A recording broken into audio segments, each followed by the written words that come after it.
नमस्कार, स्वागत है हमारे चैनल एजू किरण में। और हम लोग संविधान पढ़ रहे हैं और संविधान में उपराष्ट्रपति तक हम लोग इसके पहले के वीडियो में पढ़ चुके थे। उसी के आगे आज हम लोग सबसे महत्वपूर्ण टॉपिक संविधान का भारतीय संसद के बारे में पढ़ेंगे। ठीक है, इंडियन पार्लियामेंट। तो ध्यान देंगे सबसे पहले कि भारतीय संसद जो है, भारतीय संसद की जो प्रणाली है वो ब्रिटेन से ली गई है। ठीक है, ब्रिटेन से ही भारतीय संसद पूरी तरीके से उसी पर आधारित है। ठीक है, अब बात आती है कि अनुच्छेद 79 के बारे में, अर्थात 79 के बारे में। तो 79 भारतीय संविधान का ये बोलता है कि भारत में एक संसद होगी। ठीक है, भारत में एक संसद होगी। तो संसद किस प्रकार से होगी, तो इस बात को ध्यान देंगे कि हमारी जो भारतीय संसद है वो 3 लोगों से मिलकर बनी होती है, 3 चीजों से मिलकर बनी होती है। सबसे पहले राष्ट्रपति, फिर राज्यसभा, राज्यसभा को हम लोग अपर हाउस बोलते हैं। ठीक है, और फिर आता है लोकसभा। ठीक है, तो ये हमारी भारतीय संसद की संरचना है। ध्यान देंगे, राष्ट्रपति जो है भारतीय संसद का अभिन्न अंग है और राष्ट्रपति के नीचे ही संसद के जो 2 सदन हैं, जिसको हम लोग राज्यसभा बोलते हैं और दूसरे को लोकसभा बोलते हैं। ठीक है, अपर हाउस का मतलब उच्च सदन और लोअर हाउस का मतलब लोकसभा। ठीक है, इसके बाद अनुच्छेद 80 जो है वो राज्यसभा के बारे में बताता है। ठीक है, तो ध्यान देंगे अनुच्छेद 80 जो है वो राज्यसभा, और राज्यसभा को अभी हम लोगों ने बताया, इसको बोलते हैं हम लोग उच्च सदन। ठीक है, उच्च सदन बोलते हैं। और इसमें सदस्यों की संख्या जो है वो अधिकतम होती है 250, अधिकतम होती है 250। तो ये 250 सदस्य कहां से आते हैं, इस बात को ध्यान देंगे। इसमें 238 लोग जो हैं वो निर्वाचित होकर आते हैं, निर्वाचित होकर आते हैं। ठीक है, और 12 सदस्य जो है वो मनोनीत होते हैं। ठीक है, मनोनीत होते हैं। और कहां से मनोनीत होते हैं, खेल, साहित्य, विज्ञान आदि के क्षेत्र में। ध्यान देंगे, इनका मनोनयन जो है वो राष्ट्रपति के द्वारा किया जाता है। ठीक है, राष्ट्रपति के द्वारा किया जाता है। और ये जो निर्वाचित होकर आते हैं इनको डायरेक्ट जनता के द्वारा चुनाव नहीं होता, बल्कि जनप्रतिनिधियों के द्वारा चुनाव किया जाता है। ठीक है, तो चुनाव इनका जो होता है वो जन प्रतिनिधियों के माध्यम से होता है। ठीक, इस बात को ध्यान देंगे। इसके बाद इनका जो कार्यकाल है वो 6 वर्ष का होता है।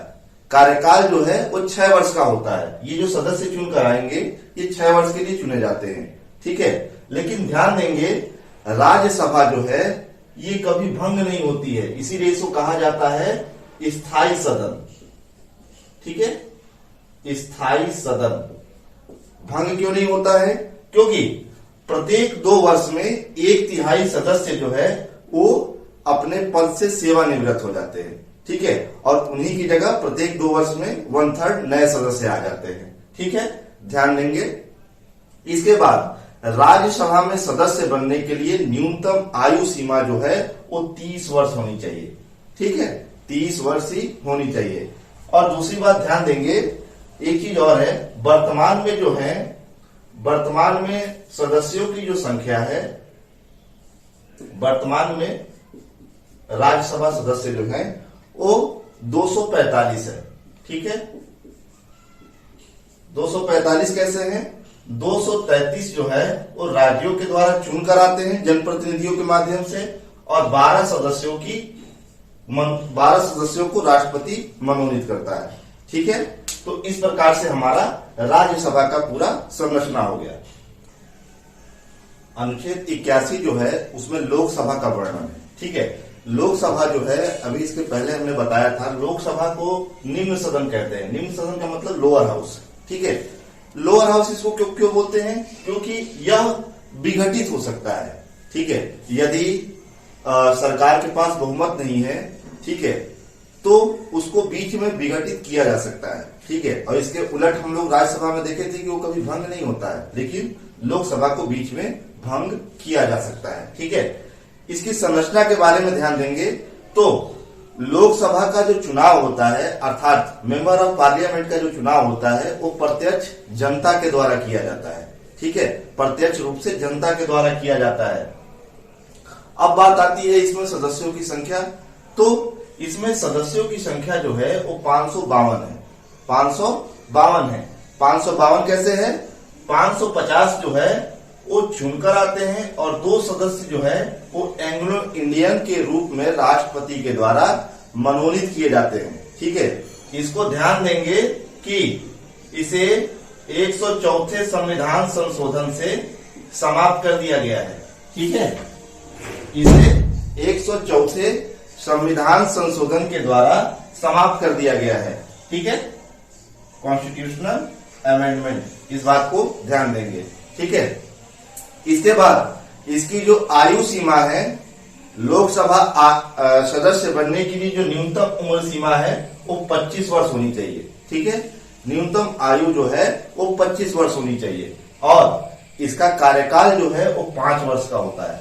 ठीक, तो इस बात को ध्यान देना है। लोकसभा 6 वर्ष और राज्यसभा 6 वर्ष और लोकसभा 5 वर्ष। ठीक है, और वर्तमान की यदि स्थिति देखें तो हम लोगों ने ऊपर पढ़ा कि वर्तमान में कितने लोकसभा में अधिकतम सदस्य कितने हैं? 552, लेकिन वर्तमान में इसकी स्थिति है 545। 545 कैसे है? 543 लोग जो हैं वो चुनकर आते हैं राज्यों की लोकसभा सीटों से और 2 सदस्यों को एंग्लो इंडियन के रूप में राष्ट्रपति ने मनोनीत किया है। ठीक है, हालांकि इसको अब समाप्त कर दिया गया है 104 संविधान संशोधन से ऊपर बताया। ठीक है, तो अब ये नहीं होंगे। ठीक है, अगली लोकसभा में। और ध्यान देंगे वर्तमान में जो है वो 7वीं लोकसभा चल रही है, 7वीं लोकसभा, और इसका जो गठन हुआ वो 2019 में हुआ, जिसके लोकसभा के अध्यक्ष इस समय है ओम बिरला जी। ठीक है, इस प्रकार से हमारी लोकसभा की संरचना है। अनुच्छेद 82 जो है वो सीटों के परिसीमन के बारे में बताता है। ठीक है, परिसीमन का मतलब होता है भारतीय संसद में कितनी सीटें होगी।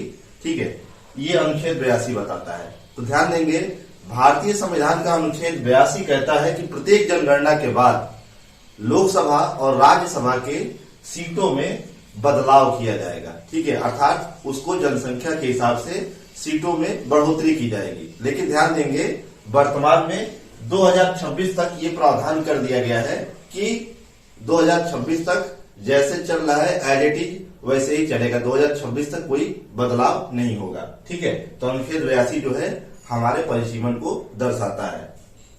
ठीक है, 83 जो है वो संसद के कार्यकाल को दिखाता है, टेन्योर ऑफ पार्लियामेंट। तो आपको पता है कि संसद में 2 सदन है, एक है लोकसभा और एक है राज्यसभा। तो लोकसभा का जो कार्यकाल है वो 5 वर्ष के लिए होता है और राज्यसभा का जो कार्यकाल है वो 6 वर्ष का होता है। ठीक है, इसमें समझने वाली बात यह है कि लोकसभा के कार्यकाल को 1 वर्ष तक के लिए विशेष परिस्थितियों में बढ़ाया जा सकता है। ठीक है, मान के चलिए कोई पैंडेमिक आ गई या देश में युद्ध जैसे माहौल है। ठीक है, तो इस दशा में लोकसभा के कार्यकाल को 1 वर्ष तक अधिकतम बढ़ाया जा सकता है। ठीक है, और राज्यसभा का कार्यकाल 6 वर्ष होता है और इसके प्रत्येक सदस्य प्रत्येक 2 वर्ष में 1/3 सदस्यों को सेवानिवृत्त कर दिया जाता है। ये हमने पहले बता दिया है। ठीक है, अब बात आती है संसद सदस्य बनने की एलिजिबिलिटी। ठीक है, सदस्य कैसे बनेंगे, क्या क्या अर्हताएं होनी चाहिए। तो ध्यान देंगे भारत का नागरिक होना चाहिए, उसके बाद पागल या दिवालिया ना हो। ठीक है, अनसाउंडमेंट या फिर डिफॉल्टर नहीं होना चाहिए और वह लाभ के पद पर ना हो, ऑफिस ऑफ प्रॉफिट नहीं होना चाहिए। ठीक है, इसके बाद दिया है इसमें एज की बात करें तो हम ध्यान देंगे एज जो लोकसभा की एज होनी चाहिए वो 25 वर्ष होनी चाहिए। ठीक है, ये भी योग्यता में आता है और राज्यसभा की जो आयु होनी चाहिए वो 30 वर्ष न्यूनतम होनी चाहिए। ठीक है, तो ध्यान देंगे इस प्रकार से हमारा अनुच्छेद 82, 83 और 84 का वर्णन किया गया है। ठीक है, अब इसके आगे के अनुच्छेद 85 को देखेंगे। 85 में राष्ट्रपति द्वारा संसद के सत्र का आह्वान व 17 वर्षांत के साथ साथ लोकसभा का विघटन कर सकता है, इस बात का प्रावधान किया गया है। ठीक है, हम लोग जानते हैं कि संसद का ऐसे नियमतः एक साल में 3 सत्र बुलाया जाता है। मानसून सत्र, ठीक है, और शीतकालीन सत्र और ग्रीष्मकालीन सत्र, ठीक है। तीनों ऋतुओं में 3 प्रकार के सत्र बुलाए जाते हैं। तो उन सत्रों को बुलाता कौन है? राष्ट्रपति, ठीक है। और फिर उस सत्र का अवसान अर्थात सत्र की समाप्ति की घोषणा भी राष्ट्रपति करता है। और जब लोकसभा को विघटित करना हो अर्थात लोकसभा का कार्यकाल खत्म होता है तो राष्ट्रपति के द्वारा ही इसकी घोषणा की जाती है, ठीक है। इसके बाद अनुच्छेद 86 जो है वो राष्ट्रपति जो है वो संसद में अपना अभिभाषण देगा, इसका प्रावधान किया गया है, ठीक है। तो ध्यान देंगे, राष्ट्रपति जो है संसद में 3 मौकों पर अपना अभिभाषण देते हैं। एक, बजट सत्र के पहले, जब बजट सरकार के द्वारा एनुअल बजट जारी किया जाना होता है लोकसभा में, उसके पहले, और जब नई सरकार अर्थात नई लोकसभा का गठन होता है उस समय, और संयुक्त अधिवेशन जब बुलाया जाता है तब, ठीक है। संयुक्त अधिवेशन के बारे में हम लोग अभी आगे पढ़ेंगे। तो इन 3 मौकों पर राष्ट्रपति का संसद में अभिभाषण होता है। इसके बाद 87 जो दिया है वो ये बताता है 87 कि राष्ट्रपति विशेष मौकों पर विशेष अभिभाषण दे सकता है, ठीक है। अनुच्छेद 88 जो है, इसके पहले हम लोग पढ़े थे महान्यायवादी के बारे में, तो अनुच्छेद 88 में ही महान्यायवादी के अधिकारों को बताया गया है। अनुच्छेद 88 महान्यायवादी अर्थात भारत का अटॉर्नी जनरल जो है वो सुप्रीम कोर्ट, लोकसभा और राज्यसभा की कार्यवाही में कभी भी भाग ले सकता है, ठीक है। कभी भी भाग ले सकता है और अपना पक्ष भी रख सकता है, लेकिन ध्यान देंगे वो लोकसभा या राज्यसभा के किसी विधेयक पर अपना वोट नहीं दे सकता है, वोटिंग राइट नहीं है उसको, ठीक है। इसके बाद अनुच्छेद 89 बताता है कि राज्यसभा में एक सभापति होगा और एक उपसभापति होगा, ठीक है। तो ध्यान देंगे, राज्यसभा का जो सभापति होता है वो भारत का उपराष्ट्रपति ही होता है। हमने बताया था आपको कि उपराष्ट्रपति वाले चैप्टर में कि उपराष्ट्रपति को उपराष्ट्रपति के रूप में वेतन नहीं मिलता है, उसको वेतन इसलिए मिलता है क्योंकि वो राज्यसभा का सभापति होता है, ठीक है, चेयरमैन होता है, ठीक, इसके लिए मिलता है। तो ध्यान देंगे, सभापति जो होता है वो राज्यसभा का सदस्य नहीं होता है, ठीक है। और उप सभापति जो होता है वो सदन के ही एक सदस्य को बना दिया जाता है, ठीक है। और इनका काम क्या है, अब आप लोग अनुमान लगा सकते हैं। सभापति के न रहने पर उप सभापति के द्वारा उसके कार्यों का निर्वहन किया जाता है, इसीलिए एक सभापति होता है और एक उप सभापति होता है, ठीक है। इसके बाद अनुच्छेद 90 बताता है कि राज्यसभा के सभापति का निलंबन, ठीक है, यदि उप सभापति अपने कार्य को करने में अक्षम है या कार्यों का निर्वहन सही तरीके से नहीं कर रहे हैं तो उनको हटाया कैसे जाएगा। तो ध्यान देंगे, राज्यसभा का उपसभापति है तो उसको साधारण तरीके से देखा जाए तो राज्यसभा के सदस्यों के द्वारा ही 14 दिन का नोटिस देके उसको हटाया जा सकता है, ठीक है। लोकसभा में अनुच्छेद 93 जो बताता है, लोकसभा में एक अध्यक्ष होगा और एक उपाध्यक्ष होगा, ठीक है। लोकसभा में एक अध्यक्ष और एक उपाध्यक्ष होता है, ठीक है। और उसका चुनाव जो है लोकसभा के सदस्यों के द्वारा ही किया जाता है, ठीक। तो यह अनुच्छेद 93 बताता है। और अनुच्छेद 94 क्या बताता है, अध्यक्ष एवं उपाध्यक्ष जो है एक दूसरे को अपना त्याग पत्र देते हैं, ठीक है, एक दूसरे को अपना त्याग पत्र देते हैं। और ध्यान देंगे, अध्यक्ष, लोकसभा अध्यक्ष और लोकसभा उपाध्यक्ष के शपथ का कोई प्रावधान नहीं है, ठीक है। ये शपथ लेता है, इसका कहीं कोई प्रावधान नहीं दिया गया है, ठीक। इसके बाद अनुच्छेद 95 बताता है कि लोकसभा अध्यक्ष की अनुपस्थिति में उपाध्यक्ष कार्यभार देखेगा, ठीक है। यदि इसीलिए चुनाव किया जाता है अध्यक्ष के साथ साथ उपाध्यक्ष का, कि अध्यक्ष मान के चलिए किसी मौके पर नहीं रहता है तो उसके सारे कार्यभार और उसके कामों को उपाध्यक्ष ही देखेगा। और ये बात अनुच्छेद 95 बताता है, ठीक है। इसके बाद अनुच्छेद 100 जो है ये इंपॉर्टेंट है, गणपूर्ति का मतलब होता है कोरम, ठीक है।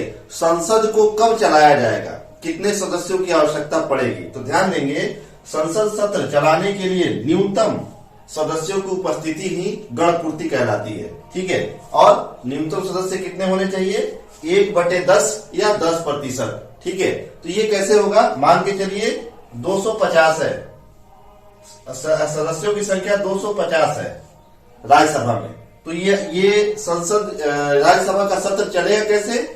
तो 250 का मिनिमम एक दहाई या 10% होना जरूरी है। तो 250 का 10% कितना हो गया? 25। ठीक है, तो यदि राज्यसभा में कम से कम 25 सदस्य होते हैं तो संसद के सत्र को चलाया जा सकता है। ठीक है, अनुच्छेद 101 और 102 जो है वो संसद के सदस्यों की अयोग्यताएं, ठीक है, इसके बारे में बताता है। ठीक है, कब संसद का सदस्य अयोग्य हो जाएगा इसके बारे में बताया गया है अनुच्छेद 101 व 2 में। ठीक है, तो ध्यान देंगे, यदि वह भारत की नागरिकता का त्याग कर देता है, संसद का सदस्य है और यदि वह भारत की नागरिकता को त्याग कर देता है या कहीं और नागरिकता को धारण कर लेता है, ठीक है, इसके अलावा वह किसी लाभ के पद को धारण कर लेता है। ठीक, इसके बाद यदि वह पागल या दिवालिया हो जाता है, डिफॉल्टर हो जाता है, तो उसके सदस्यों की सदस्यता को अयोग्य घोषित किया जा सकता है। ठीक है, 2 साल से अधिक कारावास होने की स्थिति में उसकी सदस्यता को रद्द कर सकते हैं।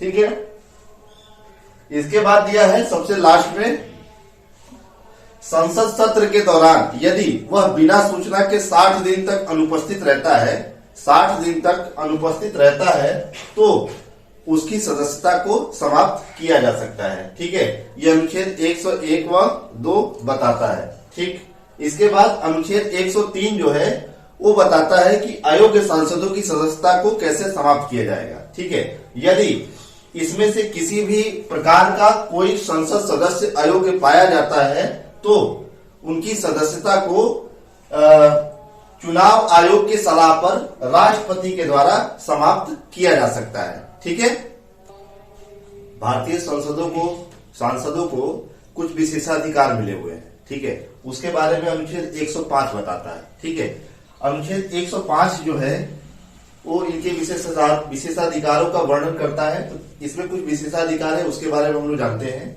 ध्यान देंगे, संसद का जब सत्र चल रहा हो तो उसके 40 दिन पूर्व और सत्र समाप्ति के 40 दिन बाद संसद के सदस्यों की गिरफ्तारी नहीं की जा सकती है। लेकिन किसमें? सिर्फ दीवानी मामलों में अर्थात सिविल मामलों में, परंतु यह फौजदारी अर्थात क्रिमिनल मामलों में छूट नहीं है।